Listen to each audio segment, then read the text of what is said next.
Welcome everyone! Today we learn the three C# data types: class, record, and struct. So I created a simple .NET Console application to view some examples.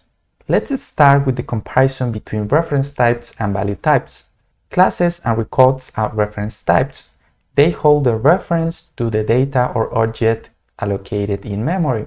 Let's create a new class called product C and define a property, create a new instance of this class and set the name, add a second instance and add the reference to the first product. Let's change the name of the second product and print the name of the first product. Run the console application and you can see the product of the first variable is the same as the product of the second variable. Why? Because both variables hold the same reference to the object, so the name property value is the same. Let's try to do the same with a record instance. So create a new record and add a name property, instantiate a new record and define the name, remove this second product, and let's try to change the name of this product. We have a compiler error because records represent immutable values. The properties cannot be changed after instantiation. On the other hand, we have value types. Structs are value types. They hold the data within its memory space. So create a new struct and add a name property. Create an instance of a struct by defining the name. Now add a second instance to be equal to the first struct and change the name of the second product. Print the name of the first product and run the console application. The value is different. Why? Because each struct has its own memory space. They hold its own data. When we create a new instance of the struct based on another struct, we copy the property values to the second struct. Close the console application. Now, when to use classes? When you need to apply inheritance or polymorphism with abstract classes. Structs and records don't support this feature. So create a new abstract class called base and try to extend the struct based on this abstract class. And similarly for the record, they throw a compiler error. However, you can apply inheritance and polymorphism with records. So replace this abstract class as abstract record. You can even create an abstract record and create an interface. Remove this extension from the struct. We can extend this record with the base abstract record and implement an interface. In addition, structs can implement interfaces, but inheritance is not supported. So let's implement the interface in the struct. Let's try to create a new base struct and try to extend in this struct. It throws a compiler error because it's not supported. Let's remove this extension and change the base struct as record. Use classes when you need to declare static objects to prevent instantiation or create extension methods. If we try to create a static record, it throws a compiler error and we cannot create a static structs as well. Finally, use classes when you want to create complex objects and the properties may change after instantiation. Let's add a virtual method in this record base.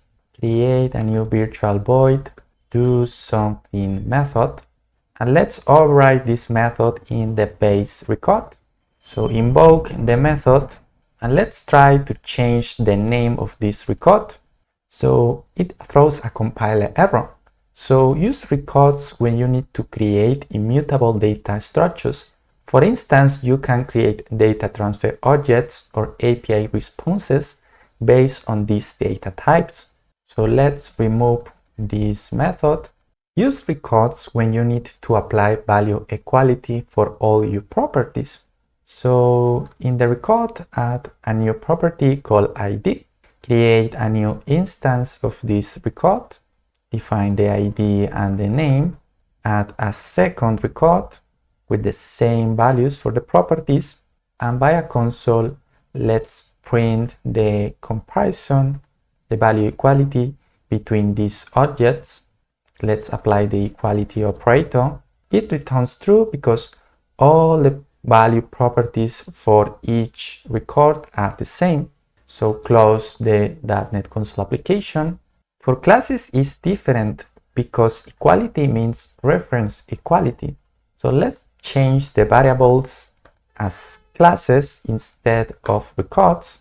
Let's set the name as the same for each product, for each variable, and let's compare the objects.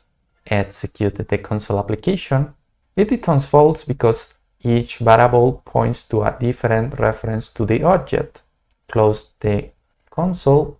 Now use structs when you need to create a small, lightweight data structure with a few members. Structs can be immutable by using the read-only keyword. So go to the struct and add read-only at the beginning. Let's make this property as read-only. It will be initialized when instantiated, so add the init keyword. And let's create a new instance of this struct. Remove the second product, define the name, and try to change the name of this product. It throws a compiler error because now the struct is an immutable data structure. Records can be combined with structs, resulting in value types with value equality semantics. So add the record keyword in the struct and create a new instance of this struct. Let's add a second instance and now compare the value equality of these structs. Run the console and it returns true. Now we have a value type, which is the struct, combined with a record to create an immutable data type by using the read-only keyword. And we can apply value equality semantics, close the console, and if you try to remove this record keyword in the struct, we cannot compare the value equality for these two structs. So let's keep the record keyword.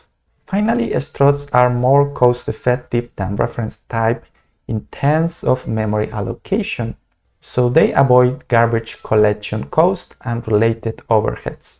So in this demo, we learned the three C# data types: class, struct, and record.